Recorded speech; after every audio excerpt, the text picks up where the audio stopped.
Bismillahirrahmanirrahim. Assalamu alaikum dear students. Today my lecture is on adjoint of a matrix, यानी किसी भी matrix का हमने adjoint कैसे कैलकुलेट करना है। तो define adjoint of matrix of order 2 by 2। तो हम सबसे पहले 2 by 2 का बताते हैं adjoint कैसे कैलकुलेट करना है, फिर हम 3 by 3 का डिस्कस करेंगे।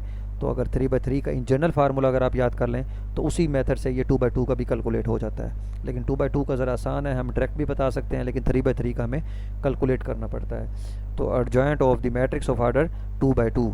अगर आपके पास कोई भी matrix A B C D दी हुई है तो उसके जो adjoint है उसको हम डिनोट करें ए D ji of A say, and defined as A D J यानी adjoint of A which is equal to, आपने क्या करना है, जो उसका मेन डायगोनल है, मेन डायगोनल की आपने पोजीशंस को चेंज कर देना है, और जो उसका सेकेंडरी डायगोनल है आपने उसके साइंस चेंज कर देने हैं। यानी ए डी जो है वो डी ए की पोजीशन में आ जाएगा डायगोनल में, पहला डायगोनल जो मेन डायगोनल है, और जो सेकेंडरी डायगोनल है उसमें देखें बी की जगह -b और सी की जगह -c आ गया।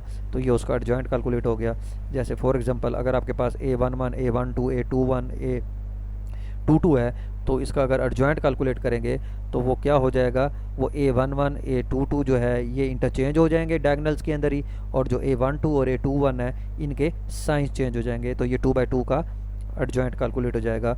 Interchanging the main diagonal elements A11 with A22, changing sign of secondary diagonal elements, changing the sign of A12 and A21, यानी इनके साइंस को चेंज कर दें तो हमारे पास वो adjoint कैलकुलेट हो जाएगा। तो डायगोनल मैट्रिक्स का जो adjoint होता है वो डायगोनल मैट्रिक्स ही होता है, क्योंकि जस्ट इंटरचेंज ही करना होता है, क्योंकि उसमें राइट साइड पर हमारे पास जो दूसरे सेकेंडरी डायगोनल है वो 0 0 होता है, इस वजह से 0 के साइन चेंज हम नहीं कर सकते। इसी तरीके से स्केलर मैट्रिक्स का adjoint भी स्केलर मैट्रिक्स होगा, और आइडेंटिटी मैट्रिक्स का adjoint भी आइडेंटिटी मैट्रिक्स होगा।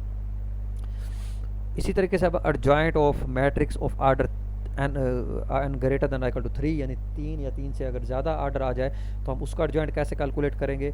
तो उसके लिए आपके पास मैट्रिक्स है, जैसे A इज इक्वल टू दिया हुआ है n क्रॉस n एंड ए आई जे, आपके पास ये कैपिटल ए है क्योंकि उसके अंदर ए के अंदर एलिमेंट्स हैं, स्मॉल ए आई जे से डिनोट कर रहे हैं, और हमने जो दूसरी मैट्रिक्स ली है उसके अंदर जो एलिमेंट्स लिए हैं वो कैपिटल ए आई जे ली है। तो इसका मतलब है ये उसकी कोफैक्टर की मैट्रिक्स है। ये हमने प्रीवियस वीडियो कोफैक्टर मैट्रिक्स, किसी भी एलिमेंट का कोफैक्टर कैसे कैलकुलेट करते हैं ये मैंने प्रीवियस वीडियो में डिफाइन किया था कि किस तरीके से हम फाइंड करते हैं। तो ये कैपिटल ए आई जे आपका कोफैक्टर्स है।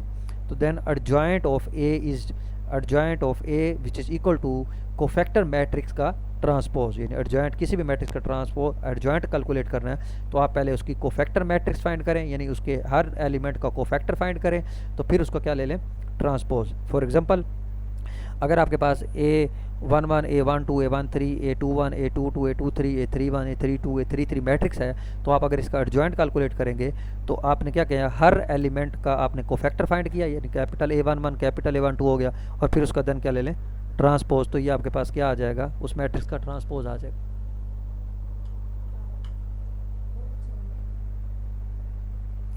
और रिमार्क में देखें adjoint of A square matrix is transpose of the matrix of the cofactor.